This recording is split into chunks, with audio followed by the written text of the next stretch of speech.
Hey, what's up, everybody? Thank you for downloading episode 94 of We Got This with Mark and Hal. We are, of course, joined on this episode by our good buddy and fellow WorkJuice player, Josh Malina. And you can see Mark, Josh, and I all this Saturday, December 17th in LA with the rest of the WorkJuice players for the final Thrilling Adventure Hour live show for a very long time. How long? Who knows? But get your tickets now. They're still available. It's going to be at the Ace Hotel downtown. You can go to the Ace Hotel website, or you can hit up Thrilling Adventure Hour on Twitter at ThrillingADV.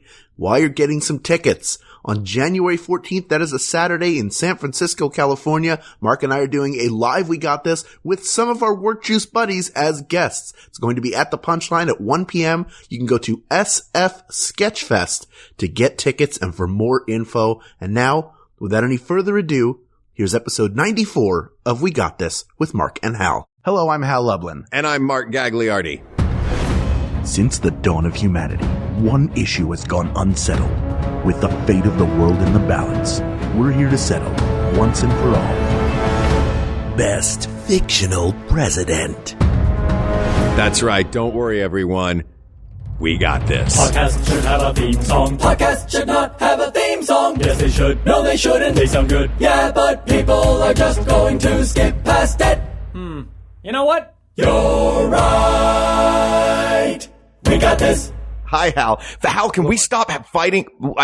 Look, we're about to start recording. Can we please not fight? Oh, this time? Now you want to stop fighting? Yeah, now I want to stop. Hal, are we rolling? Yes, we've been rolling, Mark. Oh, hey, Hal. It's good to talk to you, buddy. Years of this. Oh, hey, good to talk to you too, buddy. Are we out of it now? Hey, what's going on, man? Welcome to you and to everybody listening, and to the special guest who's sitting in the room with me. He's one of the WorkJuice players. He was on Sports Night. He was on The West Wing. He was in The American President. He's currently on Scandal. He hosts his own podcast, which is brilliant, called The West Wing Weekly. He's Josh Malina. Hi, Josh. Thank you for having me. Oh, man. Never has a topic and a guest matched so well on this show. Right. And it was a Twitter suggestion, yes? Yeah. Yeah. It was. We've had a couple. This is like the amalgam of a few different suggestions of topic, and that topic being best fictional president, and we're subsetting that to movies and television. So I'm sure there are a ton of them in literature that would just make it impossible to go through the entire list. Comic books. For half a second, I thought, wait, film and television, what else is there that's fiction? Oh, that's right. Print is dead. That's why we not included it here. So we have a list here.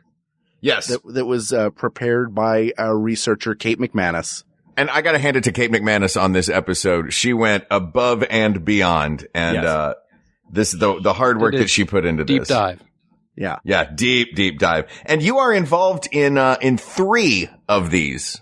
Right. Now, let me just to get the framework here. Do I have to recuse myself from those, or I bring my expertise to the table? I know. Bring your expertise to the table. And actually, those will only be based on personal details about those actors' lives. Excellent. Good. I was hoping. Yeah. Not the characters, the actors. Yeah, we brought you in for dirt. Right. Well, actually, I looked at the brackets, and you've listed actors, which raises the question, are we judging the actors in particular, or the character? I'd like to judge the characters. The performance is one thing, one great thing to judge. But if someone said to me, hey, who's a better president, Aaron Eckhart or Jamie Foxx? I would have an answer. If someone said, who's a better president, Benjamin Asher or James W. Sawyer? I would have no idea what they were talking about. Okay. Yeah. So I did this just for mental clarity to put faces to names.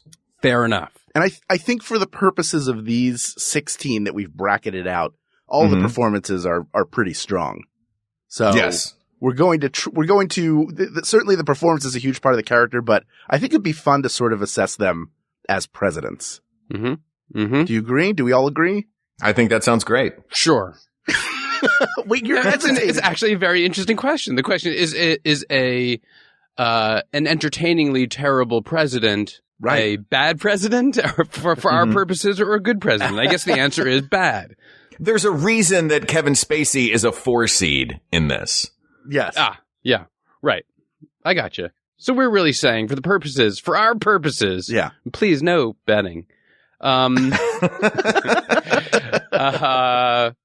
looking at what kind of president they were and promised to be. Yeah. Yes. So close down your illegal podcast betting rings that you've opened up for this. That's right. We won't have it. Basically, we're trying to pick the person who, after January 20th of 2017, who would we rather see as the president? Okay. And so we can't pick 16, all 16. We have 16 winners. Any of these 16 Yeah. could be it. See, this is the way I think of it, is my father for years during the election would say, I want to vote for Jed Bartlett. That was his, I'm not saying that Jed Bartlett will be the winner, but that was his idea of like, I've seen a president in media who creates an ideal that I think all leaders should strive towards. Mm-hmm. Got it. Okay. Groundwork well laid. Yes. As am I.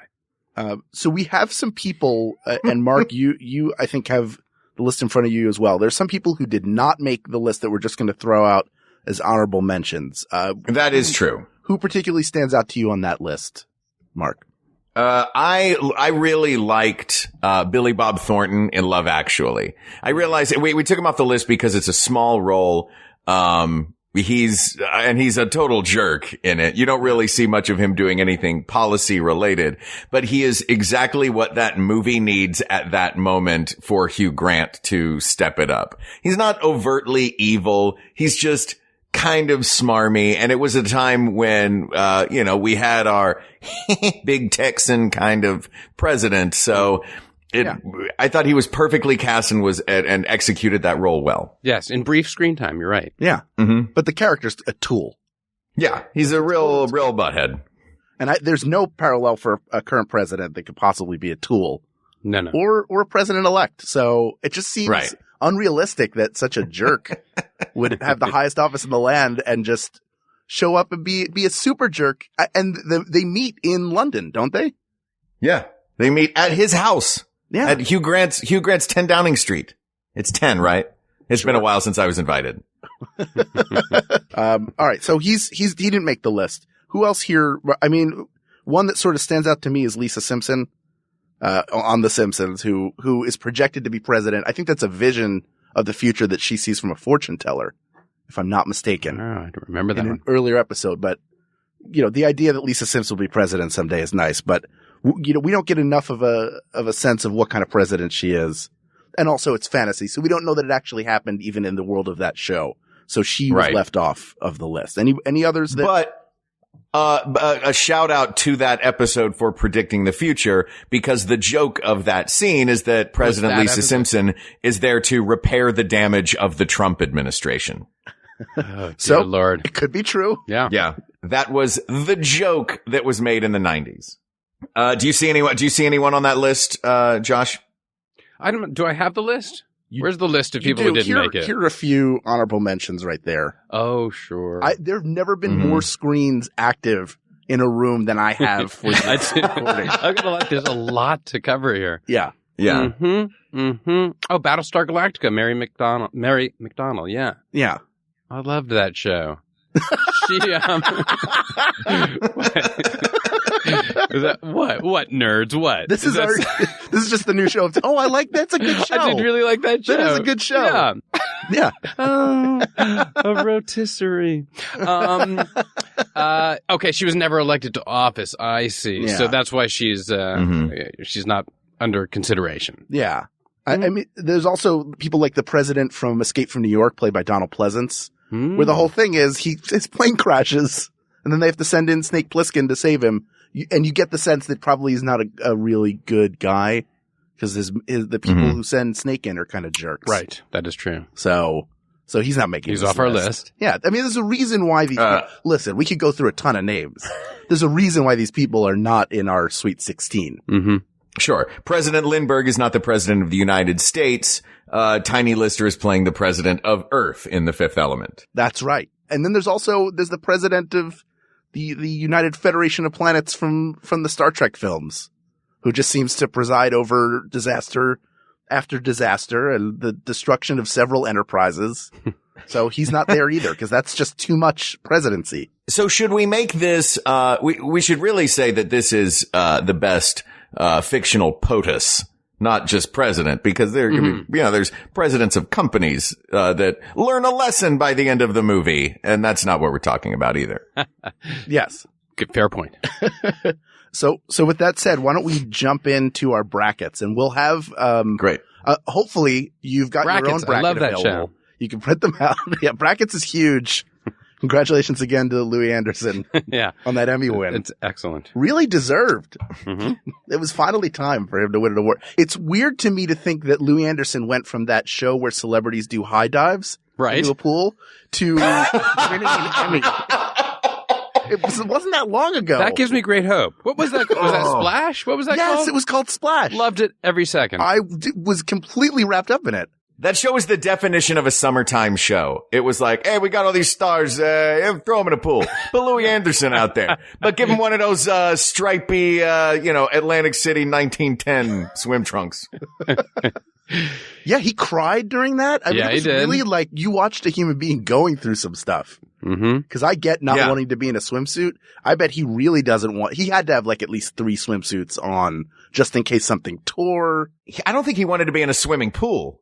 Wow. Yeah. That killed the whole podcast. That's it. That's all we got, Yeah, folks. That's it. Sorry. Louis Anderson, the end. Louis Anderson in a swimsuit. Deal with that. All right, let's get into these brackets. Go for it. I'm going to, I tried to divide them up. We seeded each, Hal and I took a little time and we seeded each of these presidents 1 through 4. Mm-hmm. So that we wouldn't have the 2 top contenders, facing off in the first round. There are 16, battles of 2. It's going to go down to 8, then it will go down to 4, and then it will go down to a final 2, and we will choose the one winner. So let's start with our first battle of this bracket. We're going to go to the Northwest Division, dividing it up into 4 quadrants. Northwest Division first battle, Harrison Ford in Air Force One versus William Sadler in the Marvel Cinematic Universe. Well, I mean, all I remember William Sadler doing is getting kidnapped in Iron Man 3. Right? And they Right. put him in the Iron Man suit. Although you don't underestimate the importance of being elegantly kidnapped as a president. Do you think it was elegant? Well, in a sense. I want you to describe an elegant kidnapping to me. Are there tuxedos? You need to survive it. Sure. That's important as a Yeah. president. And not take up too much of the movie doing it. That's true. He is really nice about not taking up There's an that. economy of kidnapping. I'll give him a hat tip for. He doesn't take too much time Right. to get kidnapped. Doesn't make such a meal William out of it. Sadler is a wonderful actor, and I love to watch him work. As the president, though, he does not have a trustable face. He's great. No. William Sadler looks to me like, if I see William Sadler in a movie, I expect him to, by the end of the movie, turn out to be the bad guy. The only exception is when he plays Death in Bill and Ted's Bogus Journey. Oh, He's he's so lovable the good whole as time. Death. Terrible at board games. Great at love. He was very good in Biloxi Blues, the Neil Simon play. Yeah. Just want to throw that out there. Broadway credits. Just want to work in that I've seen a Broadway play. Did you see, was this the original Biloxi Blues on Indeed it Broadway that was. you saw? Mm-hmm. Oh, sure. Who did he play? Did he play the sergeant? He played the sergeant. Of course he did. He was very, very good. Ah. Yeah. Who played the sergeant in the film? That's a good question. Was it Christopher Walken? Yes. Yeah. There you go. Mhm. What a great head. They do have similar Boom. faces, don't they? They do. I don't mind them playing brothers. Who's working on that Broadway play? I bet Bill Sadler was pissed, though. Oh, yeah. I'm Yeah. sure he was. It should have been me. Although it's possible he wasn't available to do the movie because he had been elegantly kidnapped. That's right. Unlikely. Oh, yeah. Unlikely, but possible. Not only do his presidential characters get elegantly kidnapped, he himself, Bill Sadler, gets elegantly kidnapped constantly. Yeah. Mm. That's all he does. Is Well, that the reason he's not in every movie? Yeah. That's, he's always just being kidnapped. He's not available very often. He's spending a lot of time in vans. Here's the other thing about this president though. He is part of that unilateral Sokovia Accord from Civil War, which leads to Civil War. Right. So That's not a great president. yeah, that would probably be a defining moment in his presidency outside of Hydra trying to kill him and kidnap him. all the elegant kidnappers lining up to promenade with him. So this bracket is a trouncing, right? Yeah. That's what we're saying. We're going, it's Harrison Ford all the way. Harrison Ford is a badass in a plane who John McClane's an entire airplane full of terrorists led by, was it Gary Oldman in that movie? Yes, it was. So we don't have to talk much about Harrison Ford right now because clearly he's going on to the next round. That's yes, right. Absolutely. Great. In the battle, Harrison Ford versus William Sadler, the elegantly kidnapped William Sadler is being elegantly removed from this competition. Sorry, Bill. Yeah. Moving on to... Do you know him personally? He's just a Bill. Because I'm calling him Bill? Yeah. No. Why do I know him as Bill Sadler? I just want to work in that I know what the nickname for William is. It's a lot of bragging. It's not even humble bragging. It's fine. No, it's pathetic bragging. Don't really. apologize. Yeah. I do that thing. You know what? When we get to Michael Douglas and versus Kevin Kline, if you start calling them Mike and K-Dog, I'm out of here. Fair enough. Thank you for the warning. Do you ever do that though? Do you ever do that, Mark? Where you, like a celebrity, you refer to them by their first name? Yeah, I was wondering whether I was supposed to say Josh or Joshua. I don't know what the official canon is. I think only I refer to myself as Joshua. Yeah. And okay. Everyone I know calls me Josh. I use J-Dog. I like that. Generally. I would enjoy that. Yeah. I use Kevin Kline as your name. Also, I would love that. You elegantly kidnapped Kevin Kline's name.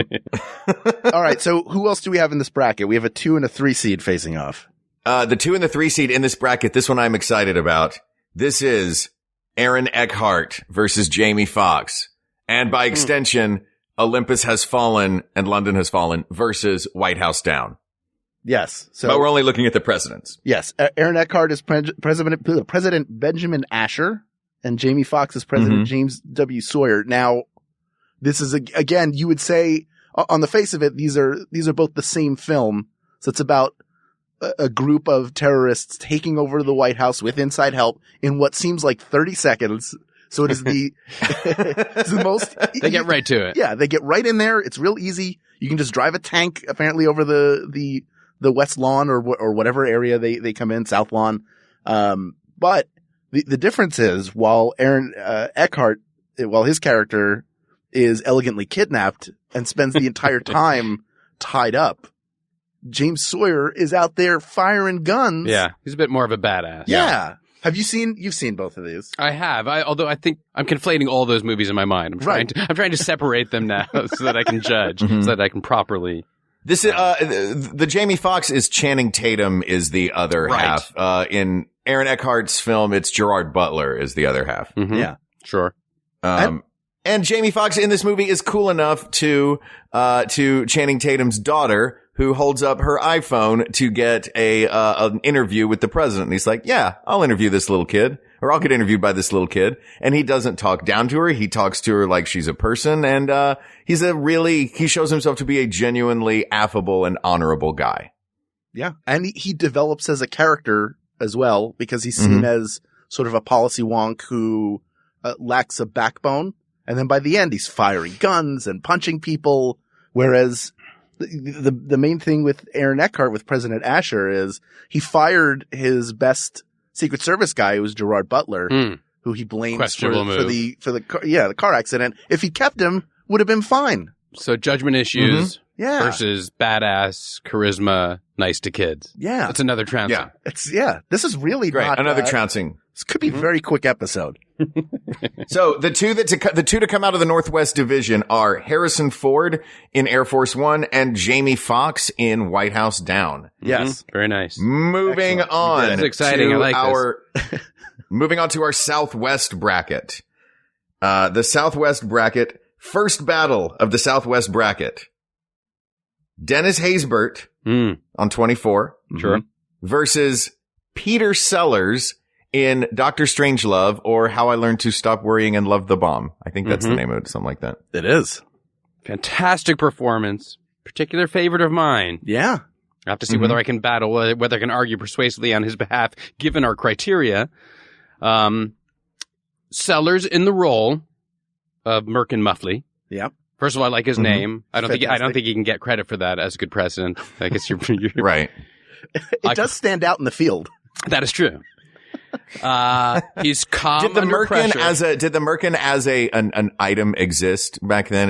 Was that why he was named that, or is it just a funny sounding word? I think the idea was to name the character something that would be emasculating. Right. I suspect. But the naming of all the characters in Strangelove are fantastic. They're great names. Yes. So Muffley he's kind of the straight man of the movie, but he's very funny nonetheless. Sellers playing multiple roles. He's calm in a horrendous, world-threatening situation. Now, ultimately, the world is destroyed. So he's perhaps ineffective. Right. But in a world gone mad, he is a voice of reason, and he gives a steady attempt to bring people to a sane conclusion. Yeah, he does try to open up relations with Russia. Mm-hmm.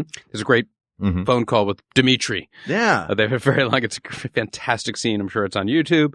Yeah, he does.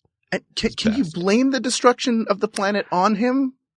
Really? No, I think not. Yeah. I mean, it's crossed wires is the whole thing. Indeed. So while he doesn't and save Slim the Earth, Pickens. You can't blame him for the Earth's destruction. But Dennis Haysbert, school me on Dennis Haysbert, because I have never watched a single episode of 24. Really? I never got into it. It's I don't really know why. fun. And Kiefer and I go Dennis way back. Haysbert. Keith? Yeah, oh, yeah. Keith. Yeah. Keith Dog. I would call him K-Dog, yeah, but then I confuse him with Kevin Kline. What Peter Sellers fails to do in Dr. Strangelove, Dennis Haysbert succeeds in doing weekly, and that is preventing the destruction of Earth at the hands of madmen with weapons. True. All right, Would you agree? Yes, but I would also I would also add, though, if I'm remembering correctly in later seasons, everything he does weekly, WEAKLY, because I think he's ill. Isn't he not well? Oh, maybe so. Oh, you only get to see like one day of his presidency at a time. Well, that's also true. That's true. He may have 364 days of utter crap. But isn't he sick in season 2 or 3 or something? I think we need a hardy man. Or woman. Yeah, is it an illness that gets him, or is he assassinated? I don't remember how he goes. No, he steps down, doesn't he? Does he? And then his brother comes in. He's confined to a wheelchair. Oh, there later you go. On. He's infirm. The presidency. You can't possibly have a president in a wheelchair. Yeah. In season 2, the presidency gets taken from him under the 25th Amendment. In season 3, he's not running the presidency at all. So there's really only one season of him as president. He's no FDR. That's true. The second season, because in the first season it's the primary, right? He's running for president. Yeah, but he decides not to run because he has an affair.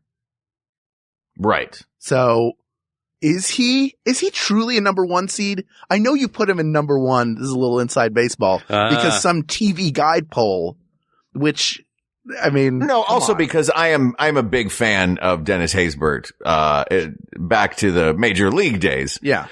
Would you rather have Pedro Serrano as your president or the 24? How can you gags not be a major fan of Peter Sellers? I don't believe it. I am a Peter Sellers fan, and I was just about to say this feels like this may be the first upset. I'd like to pull it off. Yeah. As much as I love TV Guide, great crossword, challenging crossword, but I don't want to be unduly influenced by their polls. Have you done the Tuesday TV Guide? It's almost impossible. It turns out that missing clue was Alf. I finally got it. So I think this is an upset because Dennis Haysbert doesn't even complete. He gets the presidency taken away from him, and he doesn't. He can't rerun because of a scandal. He cannot run for re-election or decides not to. There are health questions. He's also, I think, but he's a solid and honorable man. And nonetheless, with the exception of the affair. I think the whole Allstate thing, conflict of interest. Yeah. Yeah. Is he pushing for big insurance? I suspect he is. Yeah. Is he in the pocket of the healthcare industry? Is he really looking out for everyday Americans? Is he in the pocket or is he in the good hands of them? Nice. Boom. Well done. But I think Peter Sellers comes out with an upset, I think. Yeah. Muffly. All right. There you go. That's our Very first excited. upset. Very excited. This is huge. So that's a 4 seed beating a 1 seed. All right. Now we are going to one that you can give us a little bit of inside baseball on. Here we go. Yeah. This is the final battle of the Southwest Division.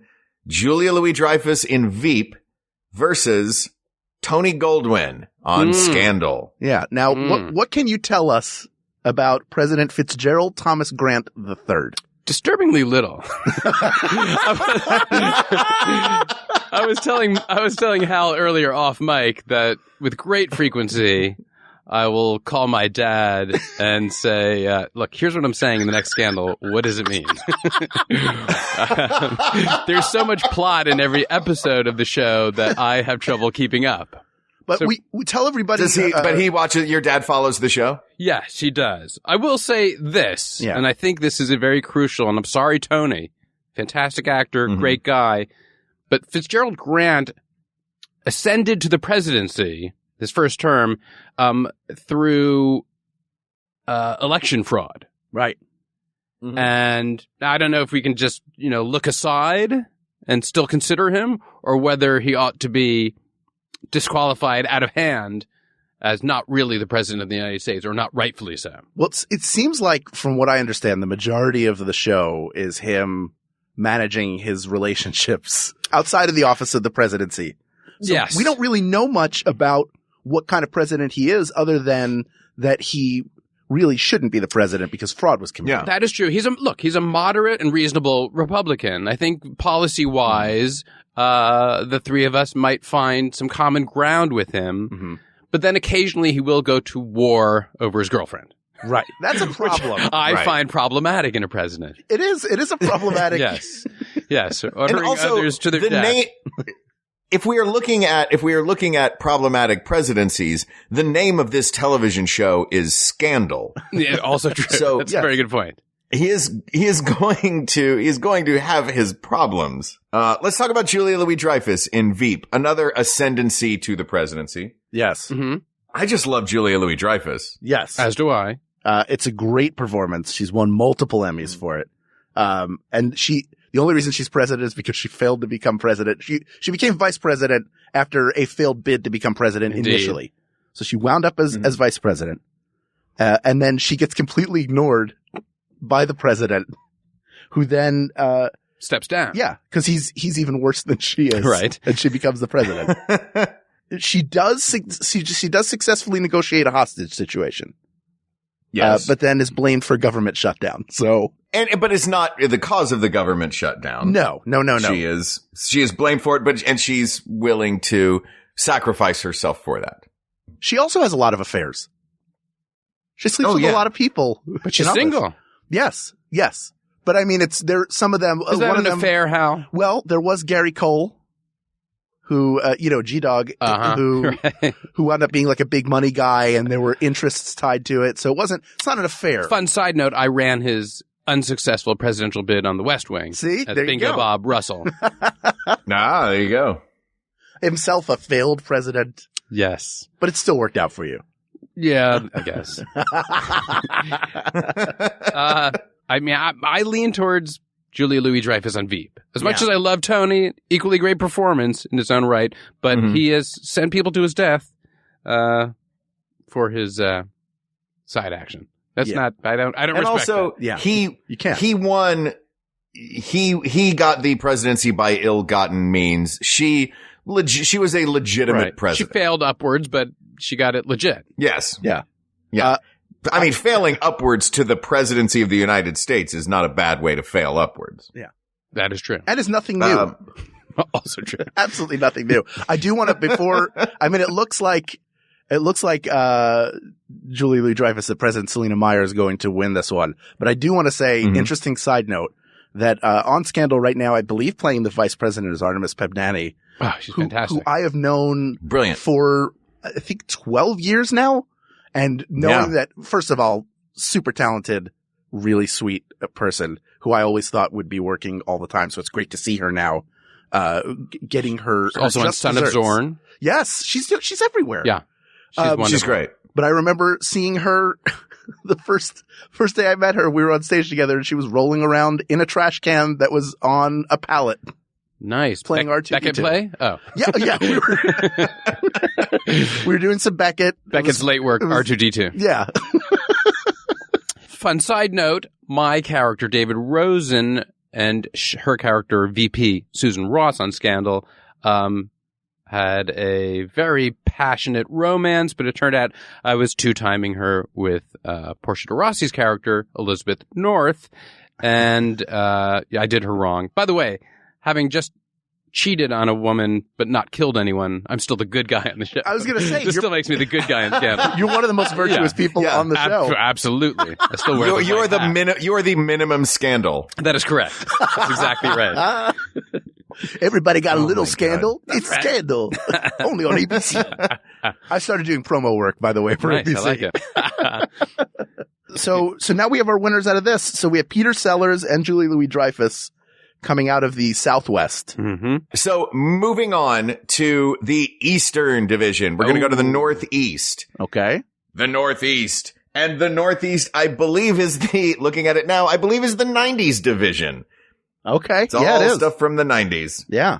In the first battle of the Northeast Division, we have the aforementioned Mike Douglas versus K-Dog Kevin Kline. Michael Douglas in The American President and Kevin Kline in Dave. Ooh, yeah. This is quite the Nor'easter. Yeah. This is a battle. It is. Yeah. This is a storm a-brewing. Because these are two very good presidents, fictional presidents. They're very good presidents, but the problem is that Kevin Kline, while an excellent president as Dave, a full-on pragmatist and just an honorable, decent guy, is not legally, technically the president. That is correct. I think if we're going to be true to our ideals and the precedent we've set down, we've got to eliminate him purely. We'll talk a little more first, but I think you're right. He's not a fictional president.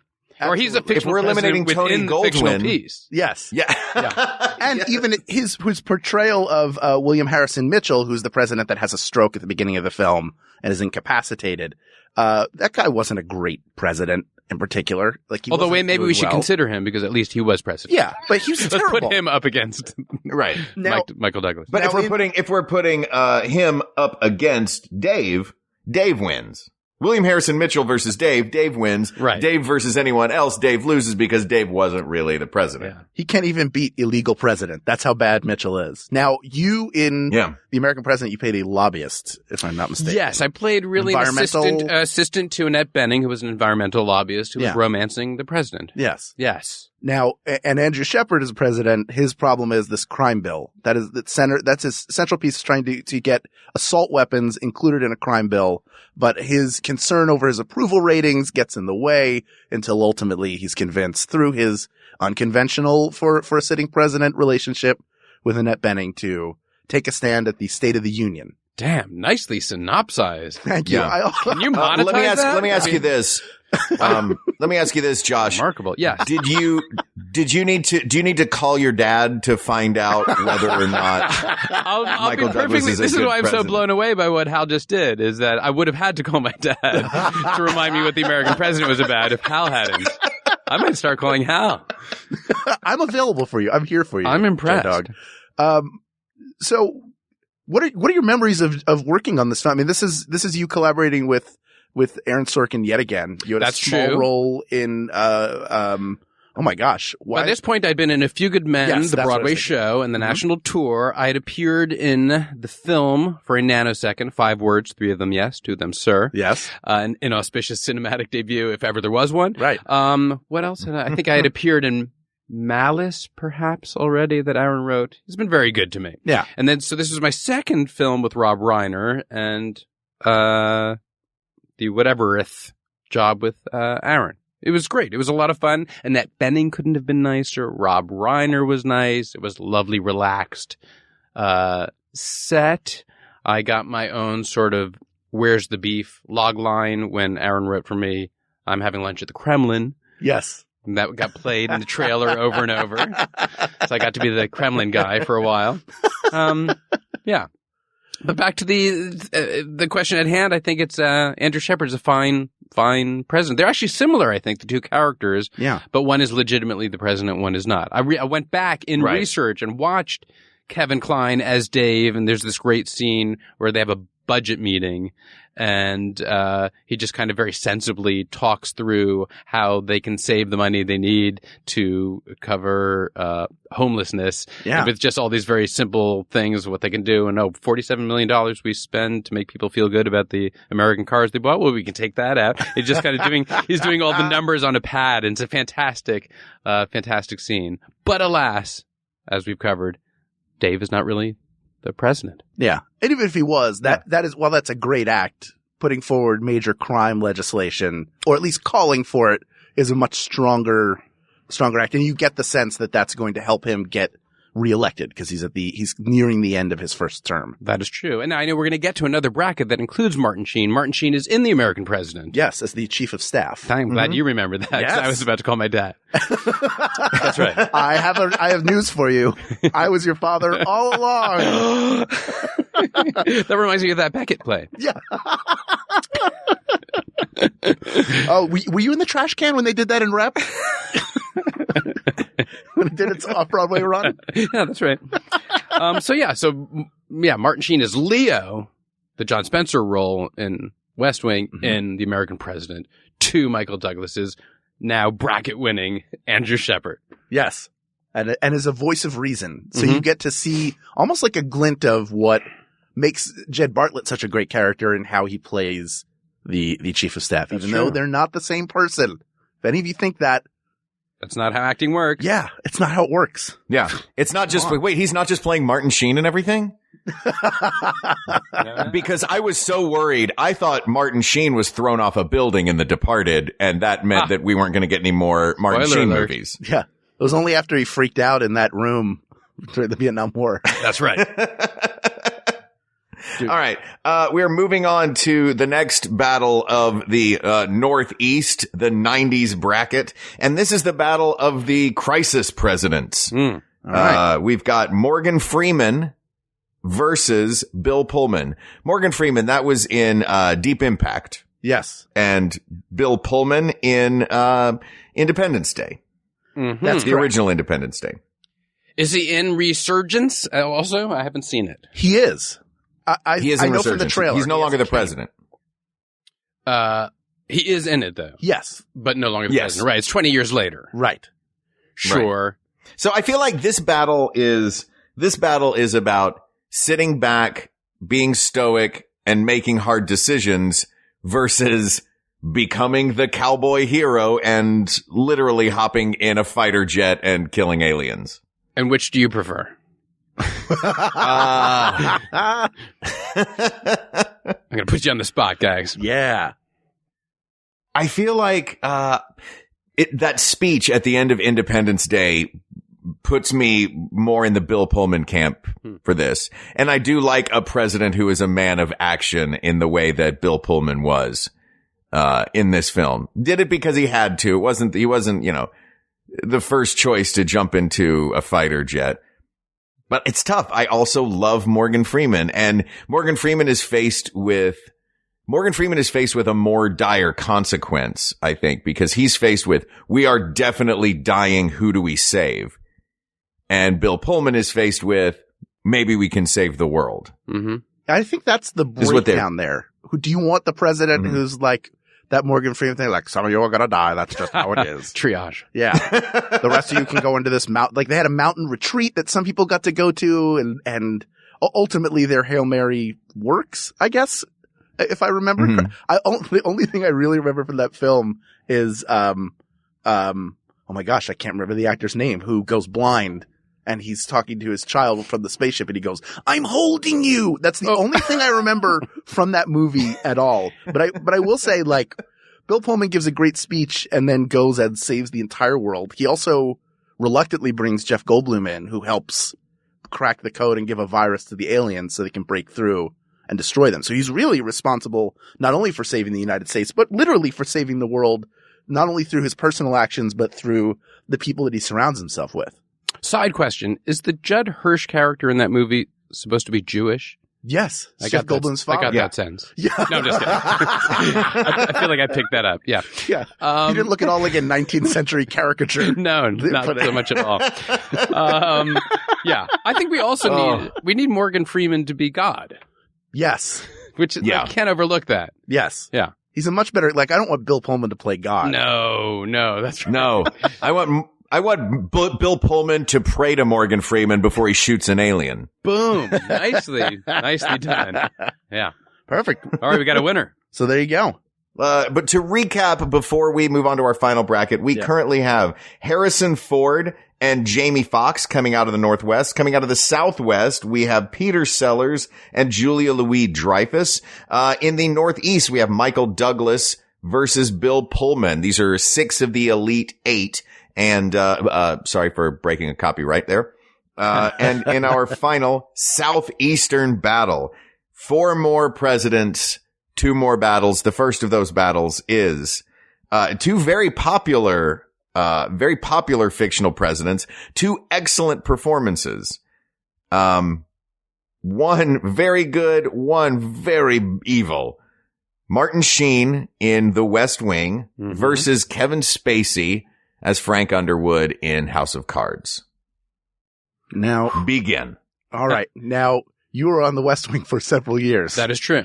Can you give us, do you remember some highlights? Do you remember being on The West Wing? I knew, before you even said it, I remember that he played the president. Now we're talking behind the scenes highlights, or? I mean, I would love to know, first of all, what he was like to work with, what it was like. Martin was fantastic, as far as I remember. No, he was. It's always good when the guy or the woman who's number 1 on the call sheet, and this is the case with Scandal as well, is not an asshole. Right. Because then everybody below that number cannot be an asshole. Even if one is, you got to hide it. Because when the top dog is down to earth, and that was Martin. Martin's super down to earth, couldn't be nicer, salt of the earth, knew everybody, treated everybody well. And so that was just the way it went for everyone else, additionally. Well, then let me go through some of his presidential highlights. Yes. Okay. He appointed the first Hispanic Supreme Court justice, the first female Chief Justice. Mm-hmm. Okay. And I think those would be Admiral Adama. Edward James Olmos. Thank you, Edward James Olmos. I love that show. Yeah. Oh, I love that show. Can we just talk about You really Edward do, James Olmos, clearly. yeah. And then is it Glenn Close becomes Chief Justice? I think so. I'm the one with the podcast You would know about better. the West Wing, Look, but I that haven't gotten sounds up to right. that episode Yeah, you're not there yet. Can we get Rishi on the phone? Quick. He knows the show. He'll know. Yeah, other achievements? Yes. Negotiated a peace settlement between Israel and Palestine. Anyone could do that. Which that's is, pretty in easy. fairness. yeah, That's pretty simple. All right. How about creating millions of jobs, providing strong support for Are the jobs huge? That's right. Huge. He orchestrated Social Security reform plan, although it's ever made clear what the plan is that's passed by the U.S. Congress.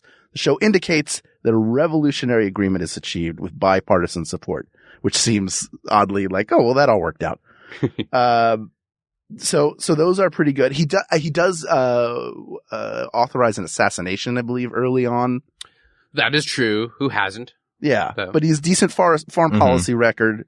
And even when he's forced to military action, he does so willingly. So nothing's going on behind his back. Well, that is true. He makes his calls. So and so there was an assassination attempt, which of course was the big, cliffhanger at the end of season 1. That is true. Although in fact, it's revealed that the target of the attempt was actually Dule Hill's character, Charlie. Oh, that's right. Rather than the president himself. Because he's dating the first daughter. That's correct. That's right. See, now you're my Bartlett dad. is cool. With which Bartlett is cool, by the way. Yes. So he's progressive guy. Yes. Yeah. He's super progressive. And his youngest daughter was kidnapped. Sure. But that's not true. his fault. No, that is Aaron Sorkin's fault. I think when Aaron decided and realized that he was leaving, he was like, how bad a mess can I leave? John Wells to have to unwind in season 5. And so he fulfilled a prophecy earlier. In an earlier episode, there's a whole question of the security of the first family, and Martin Sheen, as President Bartlett, shares with Zoe, as played by Elizabeth Moss, his concern for this very scenario that, in fact, ends up playing out at the end of season 4. So there you go. No one is safe. All right. No one is safe. From So Elegant Kidnappers. there you go. Fantastic. Never won an Emmy. So I mean, I feel like we can begin to redress that here by perhaps putting him through. Never won an Emmy in the role. Yeah. And major Look, he may not win an Emmy, but he will. He has a very good shot of winning this episode of We Got This. Yeah. He could win the episode. He's at least winning in this bracket so far. Yes. And by the criteria we've been using, I mean, we have to go to Frank Underwood now, though. I mean, they're like two sides of a coin. They're different. I mean, yeah. It's fun to watch his presidency play out behind the scenes and his ascendancy, or, you know, how he ascended to the office of president. However, if you were a layperson on the street and you saw that he was president, you probably would think he wasn't that great. He doesn't have a lot of support. You know, all the people who should be his allies have sort of ditched him. Indeed. At where we are right now. His America Works program was a bust, and he keeps switching running mates. Because now his wife is his running mate. We don't know yet what the elections are. He watches a family get killed by terrorists. He watches a terrorist execution, and then they use it. They're going to use it to make all of us afraid, so that we'll vote for them. Spoiler alert. You could watch it by now. It's been out for a while. Well, the very first thing he ever did on the show was smother a dog to death. That's literally the first thing he did in the cold open so you're of saying the pilot. You should reconsider him. Yeah. Oh, no. Oh, I get it. You like dogs. I'm sorry. I completely misread that. Where's this podcast on dogs? Are you pro dog? Pro dog. I'm sorry. Oh, God. Do not have Josh Malina on Can I Pet Your Dog? I'll pet it forever. Yeah, now you make a good point. Yeah. So I think Jed Bartlett. Yeah, he's a terrible, terrible human, but a great performance by Kevin Spacey. Indeed. Absolutely. Jed Bartlett sails through this round. So this leaves us with our last first round matchup. All right. The final battle of the Southeast Division and the final battle of this entire bracket. It's heating up. This would be Gina Davis. Sure. On her wonderful television series Commander-in-Chief. As President Mackenzie Allen. She's doing battle against Terry Crews, who played President Dwayne Elizondo Mountain Dew Herbert Camacho in the motion picture Idiocracy. I mean, is this really a fair fight? My memory is that he fires an assault weapon during the State of the Union. Yeah. So I give him points for that. The one thing that he does well is go, maybe the guy who's smarter than all of us is the guy we should listen to. That's right. Yeah. I mean, he has some common sense. Yeah. Then. The best thing he does is he is an authority delegator, much like President Chester Arthur was. Yeah. Ooh, nice. Yeah. The best thing he does is at the end of the film, he stops being president. So that I believe Joe is the character. Oh, we should all be so lucky so soon. Yeah. So there you go. That's your, that's the defining moment of his presidency is him no longer being president. Right. Whereas Gina Davis's character, is an independent.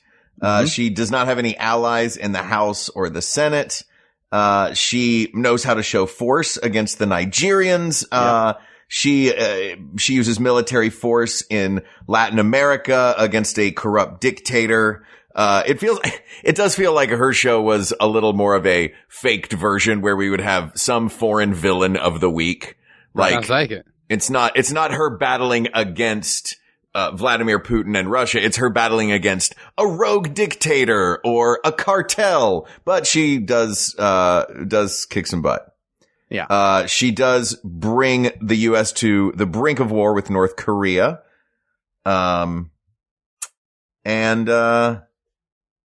She's tough on her predecessor's staff. She was brought in as vice president. I don't remember how he loses his job. He's elegantly kidnapped. That's what it was. I paused for a second because it's just catching up with me that I forgot that Tony Goldwyn as Fitzgerald Grant himself killed a Supreme Court justice. I kind of forgot there was a smothering. That really probably should have come up early in our discussion of him. It's just hitting me. But please, back to Gina Davis.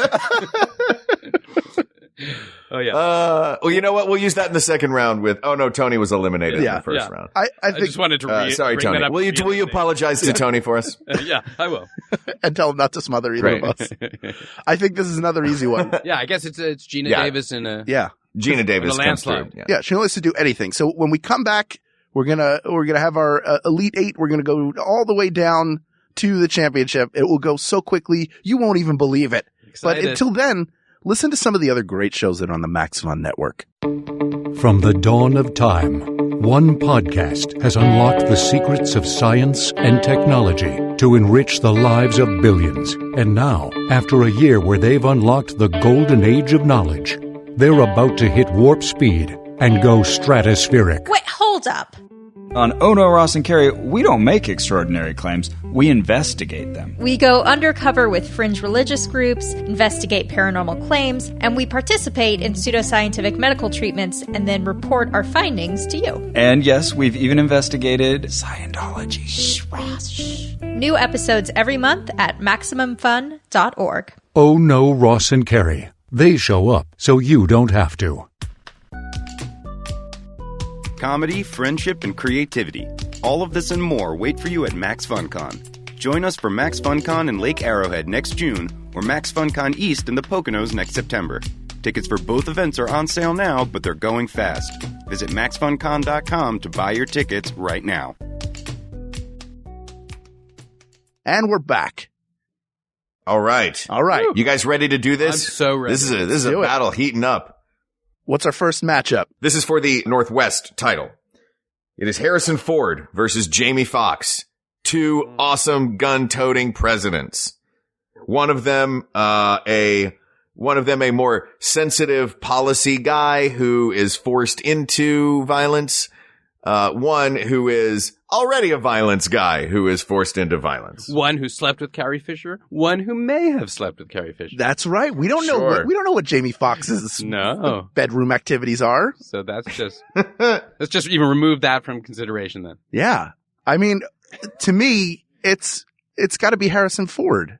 He's already a tough guy, and he fights off terrorists by himself. He doesn't need a Channing Tatum. He's That's Channing true. Tatum and Jamie Foxx rolled up into one. Very nicely put. Right? As am I. Yeah. He's Han Solo and Indiana Jones. Done. It's hard not to let that kind of trickle in. There we go. Right. Yeah. It's hard not to. All right. First part of the Final Four So- done. Boom. That did happen quickly. My Yeah. God, my head is spinning with how quickly that happened. All right. Did you just think of three more Yeah. people that Tony Damn. Goldwyn killed on Scandal? Yeah. I'm sorry. I'm on delay. All right. What do we got? I'm the one that's doing this remotely, and you're on a HAL delay. That's Yeah. right. All right. Our next battle: Peter Sellers versus Julia Louis-Dreyfus. Oh boy. Whew. Mm-hmm. This one a little bit more. I mean, they're both hilarious. Mm-hmm. Yeah. Both. This is the comedy bracket. We went from action bracket to comedy bracket now. I think the big question is whether the destruction of the world by nuclear holocaust, whether that sort of outdoes. But we've decided you can't blame that on him. You can't blame that on him. And at this, He didn't ultimately prevent it, though. No, that is true. Right. But that was But just, nor has she been faced with the problem. right. She's on. Look, the real question here is which one of these two fine presidents is going to lose to Indiana Jones? Yeah, that's also. You make a good point. I mean, I love Julia Louis-Dreyfus, but I feel like we should let Peter Sellers I'd make like to it put through Sellers through as well. one more time. Because Peter Sellers is an icon. Yeah. Right. Well, there you go. Maybe Peter not Sellers. President Merkin. But Peter Sellers himself. All right. So it's Peter Sellers versus Harrison Ford in the Final Four in the West. Now moving to the Northeast Division, we have Michael Douglas versus Bill Pullman. One realistic portrayal. Right. One, I'm going to go ahead and say, slightly over the top plot about a president. Which one's which? I mean, geez, do you go with the president who fended off alien invaders, or the president that seems like a pretty decent I mean, he obviously knows his policy really well, and he's willing to stand up to, like, I would certainly not like aliens to be invading, but I also don't mind the crime bill he puts forth. Like, that would be nice also. Yeah, I would like to see someone make it to the final matchup or make it further. What are we up to now? There'll be 4 left. Yeah. I know how this For the works. Final Four. who is dealing with a more realistic legislative agenda and not aliens. Yeah. Right. Dealing with a plausible scenario. So far we've got two fairly implausible scenarios going into the final four. Yeah. I would agree with that as well. I think so there you go. We have Michael Douglas moving on. Mikey D. All right. Michael Douglas is moving on in the Northeast. Now moving on to the Southeast. This is, I feel like this is going to be an easy one.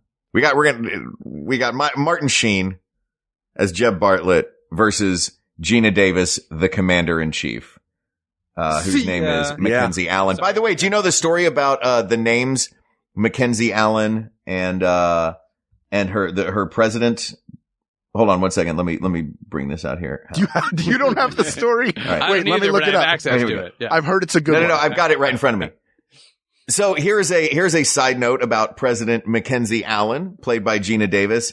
The characters of the president and vice president are shout outs to Rod Lurie's previous political thriller, The Contender. Teddy Bridges is referenced to Jeff Bridges, and Mackenzie Allen is named for Joan Allen. Oh, that's interesting. Nice. Right? I don't think it's enough to put her through. Yeah. That was a really fun That's fact. why I was saying it now, because we're going to be done talking about Gina Davis in a moment. Get it in now. Yeah. Bye, Gina. Jed Bartlett moves on. So we have our final four. Two of whom...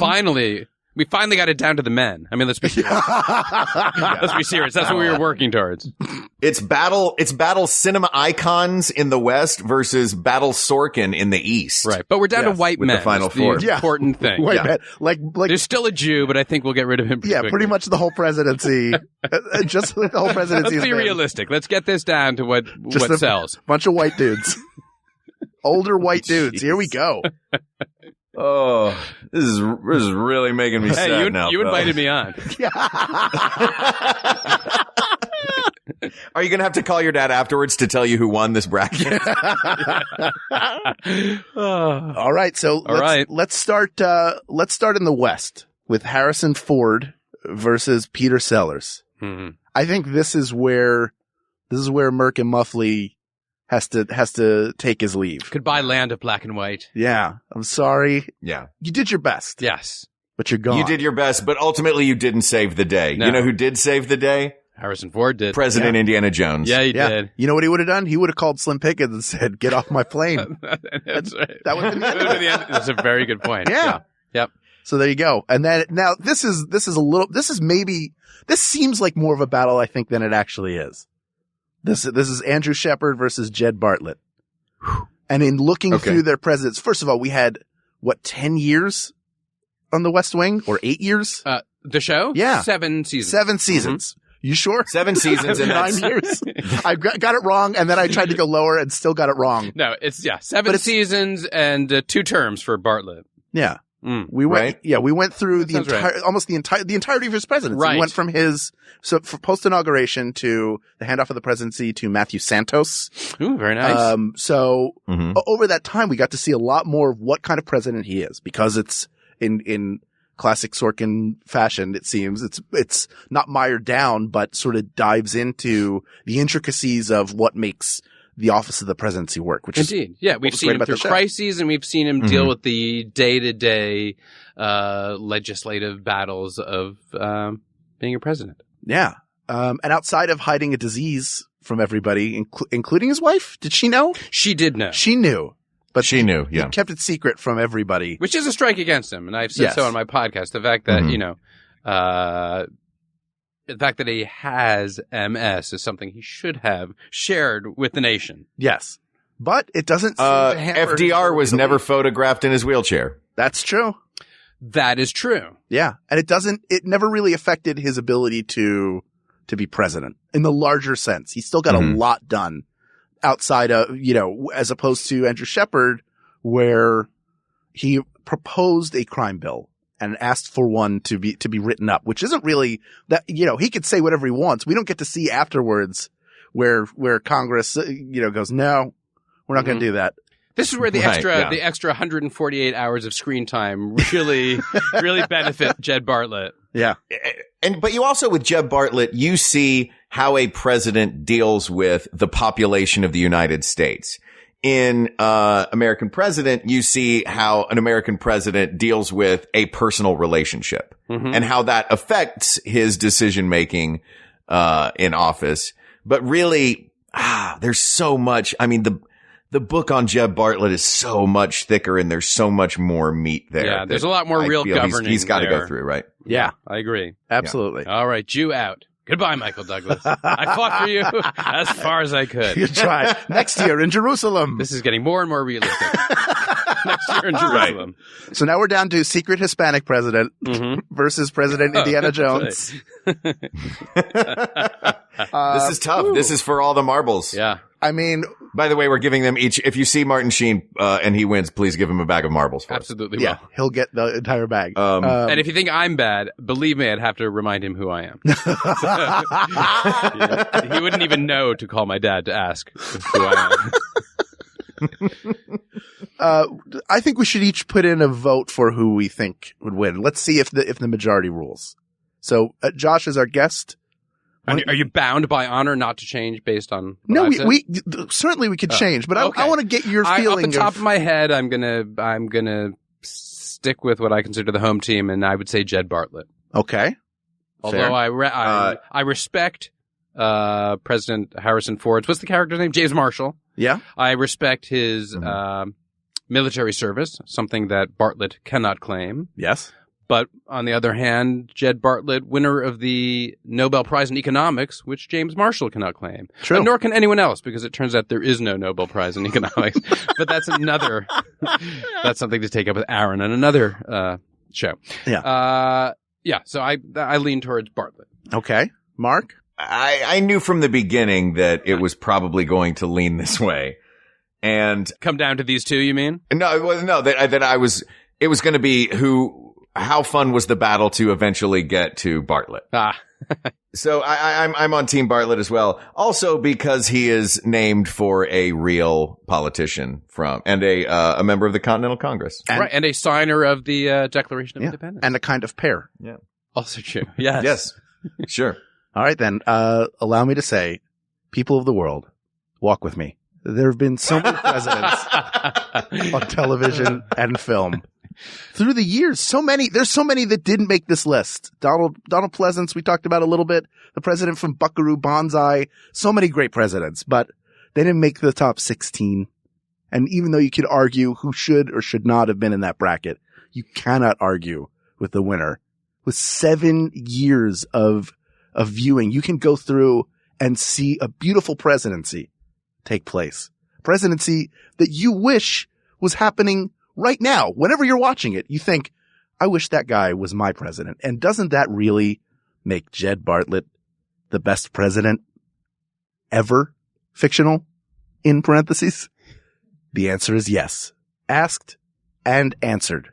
Jed Bartlett, your best president. Josh? Here. Yes. Thank you for joining us. Amen. Everybody should be listening to the West Wing Weekly. Thank you. There are pins. One of my coworkers. We dig even further into Bartlett's. You go legacy. episode by episode for people who are not yet listening. You go episode. You've already made it through season 1. Yes, we're into the middle of season 2. Fantastic. As we tape right now. And it's you and Rishi who has his own podcast called Song Exploder, which is also fantastic. Exquisite. But also this coming Saturday, you and Mark and I will all be at the Ace Hotel downtown in Los Angeles. Oh, yes. What promises to be the final Thrilling Adventure Hour live show for a very long time. It's both sad and exciting. You got to be there. Yeah, the band, the whole band is getting back together. We haven't all been in one place for a show for a very long time. So, if you do not yet have tickets, then you can go to the Ace Hotel website, or you can check out Thrilling Adventure Hour on Twitter, which is @ThrillingADV. Check out the Facebook page. There are all sorts of links all over to get tickets, and also listen to Josh's podcast. Is there anything else that you want to promote? I mean, watch Scandal. Scandal's coming back on January 19th. Yes. For season 6. Fantastic. So there you go. So that you can get your fill of Josh Malina live in audio form and in visual form. Although I'm guessing at the end of this podcast, everyone has already. Yes, that's it. And they're not looking for additional outlets. No, are you kidding me? This is just the beginning of a great journey you're going on, listeners. Perhaps. Yes. Thank you. Well, if they may have gotten their audio fill, but they may have not gotten their visual fill. So I encourage you to download a photograph of Josh Malina. There you go. And tape it up in your locker. And look at it while listening to someone else. That's right. Well, I want to thank, first of all, Jim Corbett was the original person who suggested this. And I know a few people on Twitter did as well. So thank you to everybody who gave this suggestion, but there's so many more topics for us to go through. So we want to hear from you. Let us know what arguments you need us to settle. You can find us on Facebook at facebook.com/WeGotThisPodcast, or you can email us at WeGotThisPodcast@gmail.com. You can also reach out to us on Twitter at WeGotThisTweets, or check out the Maximum Fun subreddit. There is probably a flame war happening right now. Thank you to producer Ken Plume, Daniel Barwella, who is here on the board in Max Fun. Thank you so much. Researcher Kate McManus, who did a ton of work on this episode. Yeah, she did. And graphic designer Uri Kelman and QA engineer Jen Alba. And thank you, of course, to our musicians, Jonathan Dinerstein and Mike Furman, for our score and song, respectively. And thank you, as always, to you, our listeners.